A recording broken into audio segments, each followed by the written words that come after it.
Hey folks, everything new under the sun. This is an interesting escalation of events.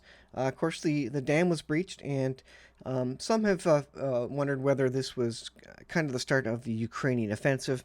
It seemed like this was more advantageous in terms of the dam destruction to Ukraine than it was for Russia.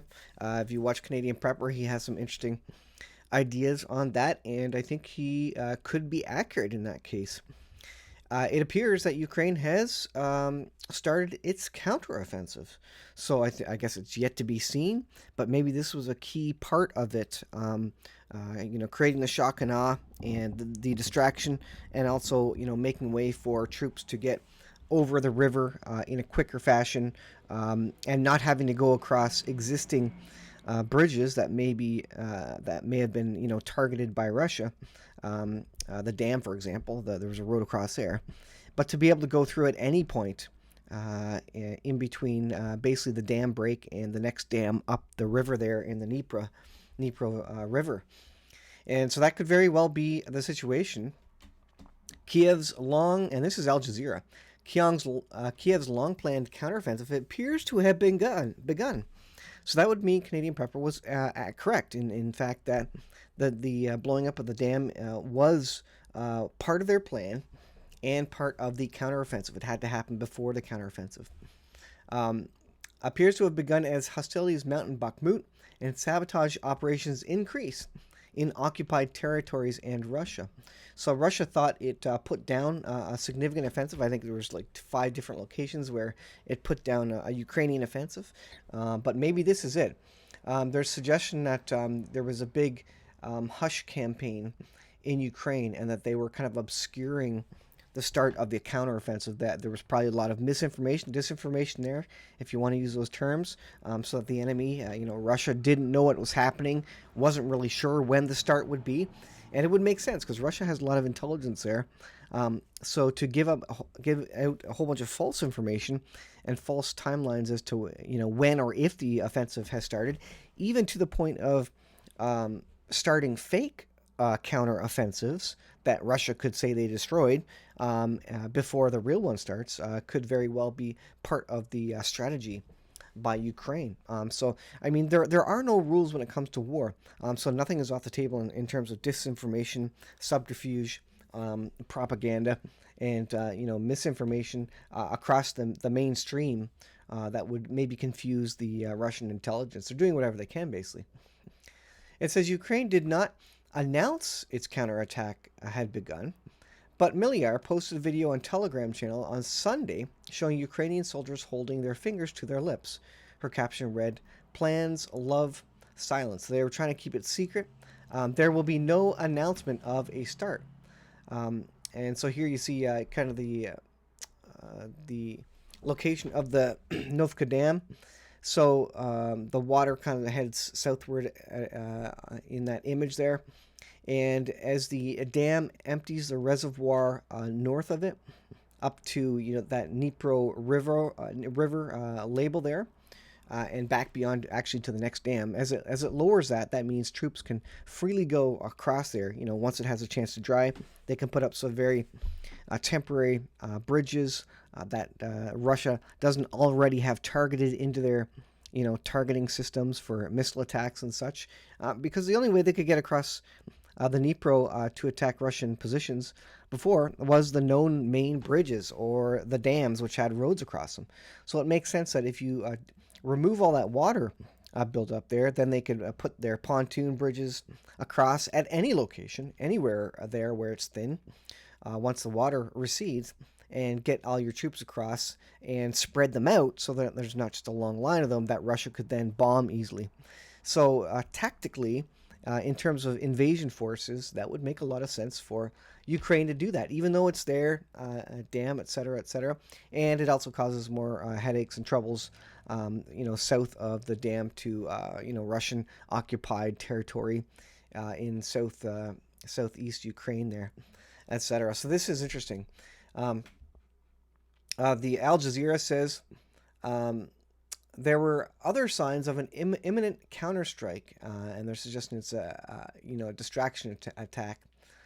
On Friday, a Washington Post reported Ukrainian armed forces were carving out corridors through their own minefields in the southern region of Zaporozhye to enable units to go on the offensive. So they're making a few different tracks, probably. Again, not across the main roads, because those are all going to be programmed in to Russian targeting systems. So they can't use those main roads. Again, which would make sense for everything they want to do. So that's interesting. So let's go on there. We'll leave that there. Um, Here's what I think is interesting coming out of Israel. Just center that up a little bit. And I spoke about this in the previous video, but this is a game changer. This is a milestone event. If Iran not only has nuclear weapons, nuclear material, to make dirty bombs, not only do they have that, but now they have a significant platform, apparently, that could deliver this in a fashion so fast that Israel might not even be able to respond to it. Indeed, there is no, known information that I'm aware of that any country can actively and successfully stop hypersonic missiles with, any amount of success, especially if more than one are sent. They're just going so fast, we don't have systems for that. Now, Israel has been working on a laser defense system, which a laser defense system could very well be something that's fast enough to do that, but they need massive amounts of power to power that laser, and that laser's got to stay trained on the missile, which is incredible technology and skill. To do that, until it burns a hole through the or heats the missile up enough that it blows up, explodes basically, and they would have to see it coming from a long ways out. Now, this hypersonic missile would reach Israel within 400 seconds. Now, that is a short amount of time for any person or any computer system even to figure out what it is, confirm what it is, and then train defense systems on it and destroy it. So this was revealed in November that the IRGC had a hypersonic missile. It says the unveiling ceremony was attended by Iranian President Raisi. Let's see. The Fatah hypersonic missile has a range of 1,400 kilometers and hits speeds of Mach 13 to 15. Reports claim that the missile is able to bypass and destroy air defense systems. So if they have more than one of these, say if they have 10 of them, they could use 5 of them to destroy the air defense systems, and then send the other 5 to hit significant targets like the nuclear power plant in Israel. Or simply fire them all at the same time at various targets, simply to confuse and to distract the air defense systems, which could only handle, at best 1 or 2 of them, if they're all shot at the same points. I have no information suggesting that Israel has any way to tackle this. United States doesn't even have any way to tackle hypersonic missiles. If they did, they'd probably be practicing using them in Ukraine against Russia's hypersonic missiles. And we haven't seen a case of that where Russia's hypersonic missiles were successfully taken out in a controlled manner, not just with reflectors on balloons or something else confusing them, but actively taking them out with active air defense systems. So this is going to be a turning point. Iran was just waiting for a way to deliver a nuclear weapon, and now if they have a hypersonic missile, not only can they deliver it, but it can evade Israeli air defenses. This means that Israel will need to go on the offensive. They will need to go into covert operations. They will need to strike inside Iran after these hypersonic missiles, because these now are existential threats, because Israel can't do anything about it. They have some great air defense systems in the Sling and the other system, the Aero defense system, but if they can't do anything to defend against these hypersonics, they are, effectively dead as a nation if they don't have something that they can do against these. And now you have to figure that they are doing that in the background. They are looking at ways to do it. All options are on the table. But I think this accelerates even further the prospect of some sort of preemptive military strike inside Iran to take out these hypersonic missiles. Israel cannot afford to have hypersonic missiles ready to go in the hands of Iran at this point. So Stay tuned, folks. Things are heating up. They always go slow from our perspective, but these things are ever increasing. Things are not getting better. These weapons are not going away. We're only getting to a more fevered pitch in terms of war all around the world.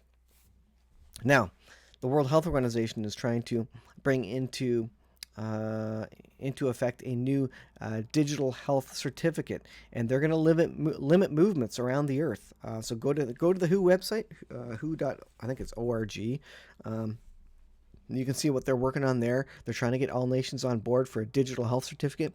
Again, if you're not up to date on your vaccinations, you're not going to be able to fly here or there. You're not going to be able to travel. In the United States, there is a crackdown on Binance, which is a cryptocurrency exchange. And the U.S. And the Securities Exchange Commission is going to crack down on all cryptocurrencies. So anything that you do not hold in your hands, like cryptocurrencies, cash in your bank account, these things are all going to go missing potentially at some time, especially if there is a mysterious 10-day supply chain outage or cyber attack, which is basically the next thing to expect on the timetable. If we are going to World War III with Russia, the cyber attack would be kind of the next thing, the taking out of our communications. Then anything digital is not going to be accessible to you anymore, and the government will use that and abuse that, against you.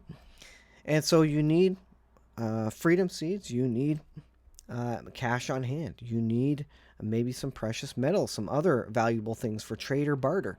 You need beans and food and seeds to grow your own food. You need tangible things on your person within your home location, or stocked somewhere that you can get to without the use of transportation, because there's computers and chips in all your cars.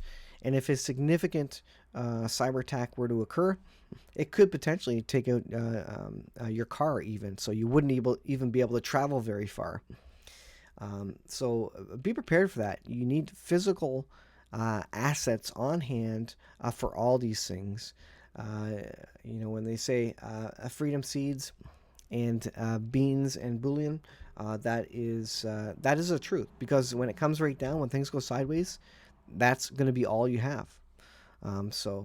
But ultimately, at the end of the day, none of that's going to help either. As we head into the 7-year period, the only thing we will be stripped of everything by the government, by the controlling government, especially the Christians. There will be a crackdown, and you'll be stripped down to everything except your faith in Jesus Christ, and you may be put to death, just as was done to disciples in Bible times, 2,000 years ago.